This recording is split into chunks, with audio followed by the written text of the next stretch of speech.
மாஸ்க்லிக் grand launch விழாவில் brand ambassador Rubini மற்றும் ஆலோசகர் ரொட்டேரியன் டாக்டர் கே ஸ்ரீனிவாசன் அவர்கள் கலந்து கொண்டு சிறப்பிக்கிறார்கள். அவர் பயிற்சிக்காக வந்தார். பயிற்சி முடிந்துவிட்டது.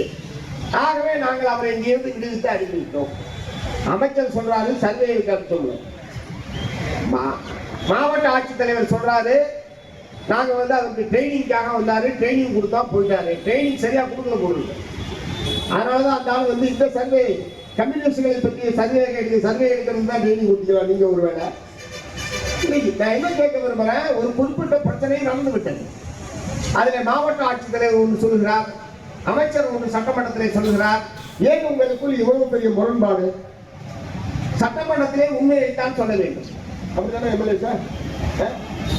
ஆமா, உண்மைக்கு மாறான தகவல்களை சொன்னால் அது உண்மை மீது. இப்ப அமைச்சர் செங்கோட்டையன் சொன்னது உண்மையா அல்லது மாவட்ட ஆட்சித்தலைவர் சொன்னது உண்மையா? செங்கோட்டையன் சொன்னது உண்மைக்கு மாறானது, தவறானது என்று சொன்னால் அவர் மீது உரிமை மீறல் நடவடிக்கை எடுப்பதற்கு தமிழ்நாடு சட்டப்பேரவை சபாநாயகர் அவர்கள் நடவடிக்கை எடுக்க வேண்டும். உரிமை மீறல் நோட்டீஸ் கொடுக்கும். முதல் நாள் இது எந்த பிரச்சனை இல்லை. ஒரு மாவட்ட ஆட்சித்தலைவரும் சம்பந்தப்பட்ட துறை அமைச்சரும் மாறி மாறி வேறுபட்ட தகவல்களை நாட்டு மக்கள் முன்னால் தெரிவித்துக் கொண்டிருக்கிறார்கள். எது உண்மை என்கிற தகவல் தமிழ்நாட்டு மக்களுக்கு தெரியப்படுத்த வேண்டியது உங்களுடைய பொறுப்பு. ஆகவே உரிய விசாரணை நடத்தி அமைச்சர் செங்கோட்டையன் அவர்கள் தவறான தகவலை சட்டப்பேரவையில் தெரிவித்திருந்தால் அவர் மீது நடவடிக்கை எடுங்க. மாவட்ட ஆட்சித்தலைவர் பொய்யான அறிக்கையை தமிழ்நாடு அரசுக்கு அனுப்பி இருக்கிறார் என்று சொன்னால் மாவட்ட ஆட்சித்தலைவர் மீது நடவடிக்கை எடுங்க. அதுதான் நாங்க கேட்கிறோம். நீங்க சொன்னதே தான் நாங்க பூரா பேசிட்டு இருக்கிறோம். நாங்களா இட்டு கட்டி இதை செய் அதை செய்யு சொல்லல. நீங்கள் எங்களுக்கு உத்தரவிட முடியாது. ஆகவே தவறு செய்த வட்டாட்சியர், தவறு செய்த தமிழ்நாடு அரசுடைய தலைமைச் செயலாளர், இவருடைய உத்தரவை ஏற்று உயர்கல்வித்துறை செயலாளர் எல்லா பல்கலைக்கழகத்துக்கும் ஒரு சுற்றறிக்கை கேட்டீங்க. எல்லா பல்கலைக்கழகத்திலும் அது இன்னும் திரும்ப பெறப்படவில்லை. கமிஷனர் போடுறது மட்டும்தான் திரும்ப பெற்றிருக்காங்களே தவிர பல்கலைக்கழக பதிவாளர்களுக்கு அனுப்பப்பட்டது, டெக்னிக்கல் எஜுகேஷன் டைரக்டருக்கு அனுப்பப்பட்டது, இவையெல்லாம் இன்னும் திரும்ப பெறப்படவில்லை. அந்த சுற்றறிக்கைகளும் திரும்ப பெறப்பட வேண்டும்.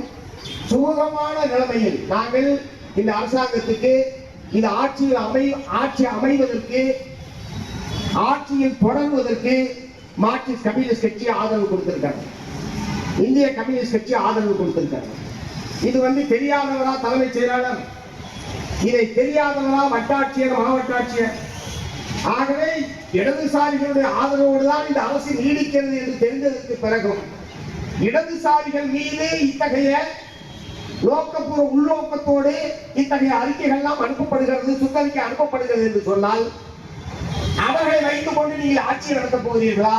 இடதுசாரிகளை வைத்துக் கொண்டு ஆட்சியை தொடரப் போகிறீர்களா? இதுதான் அடிப்படையான கேள்வி. ஆகவே இந்த நடவடிக்கைகளை எங்களால் சகித்துக் கொள்ள முடியாது.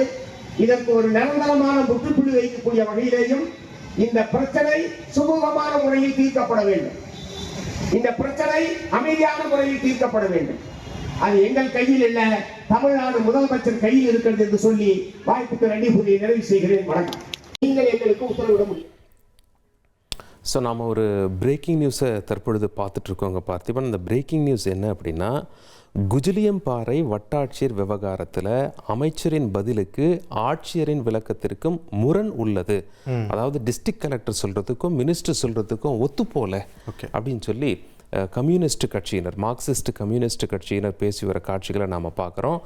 ஆட்சி அமைக்க ஆதரவு கொடுத்த கட்சி மீதே தலைமை செயலாளர் இப்படித்தான் நடந்து கொள்வாரா அப்படின்னு சொல்லி கேள்வி எழுப்பியிருக்காங்க. மத்திய அரசு அழுத்தம் கொடுத்ததால் இவங்களுக்கு எங்கே போச்சு புத்தி இப்படின்லாம் பேசியதை நாம் பார்த்துருக்கோம். அரசு அமைய ஆதரவு தந்த நாங்கள் வேண்டுமா அல்லது அதிகாரிகள் வேண்டுமா அப்படின்னு சொல்லி சிபிஎம் தரப்பில் கேள்விகள்லாம் முன்வைக்கப்பட்டிருக்கு. அரசு அமைய ஆதரவு தந்த நாங்கள் வேண்டுமா அதிகாரிகள் வேண்டுமா என்பதை முதலமைச்சர் விஜய் அவர்கள் முடிவு செய்ய வேண்டும் அப்படின்னு சொல்லி காரசாரமாக கம்யூனிஸ்ட் கட்சியினர் பேசியிருப்பதை நாம் பார்க்க முடிகிறது. ஸோ ரொம்ப சுவாரஸ்யமாக போயிட்டுருக்கு பார்த்திபன் இந்த டெவலப்மெண்ட். இடதுசாரிகள் இந்த மாதிரி நிறைய மக்கள் சார்ந்த போராட்டங்கள்லாம் முன்னெடுக்கக்கூடிய ஒரு நபர்களாக இருக்கக்கூடிய நிலையில் இளைஞர்களும் அதுக்கு ஆதரவு தரக்கூடியதை அரசு தரப்புலேருந்து ஏன் தடுக்கணும் அப்படின்ற நிறைய கேள்விகள் முன்வைக்கப்பட்டிருந்தது. இந்த நிலையில் தான் இது தொடர்பாக அமைச்சர் தரப்புலேருந்து விளக்கமும் கொடுக்கப்பட்டுச்சு. அமைச்சர் விளக்கம் கொடுத்ததுக்கப்புறம் இப்போது மார்க்சிஸ்ட் கம்யூனிஸ்ட் அதுக்கும் இப்படி ஒரு ரெஸ்பான்ஸை கொடுத்துருக்காங்கன்னு பார்க்க முடியுது. அவங்க ரொம்ப ஒரு முக்கியமான ஒரு கேள்வி கேட்டிருக்காங்க, நாங்கள் வேணுமா அதிகாரிகள் வேணுமான்னு. அரசு என்ன முடிவெடுக்க போகிறது, முதலமைச்சர் என்ன முடிவெடுக்க போறார் அப்படின்றத இந்த முக்கிய செய்தி மூலமா நாம பார்த்துட்டு இருக்கோம். மாஸ்க்லிக் கிராண்ட் லான்ச் விழாவில் பிராண்ட் அம்பாசிடர் ரூபினி மற்றும் ஆலோசகர் ரொட்டேரியன் டாக்டர் கே ஸ்ரீனிவாசன் அவர்கள் கலந்து கொண்டு சிறப்பிக்கிறார்கள்.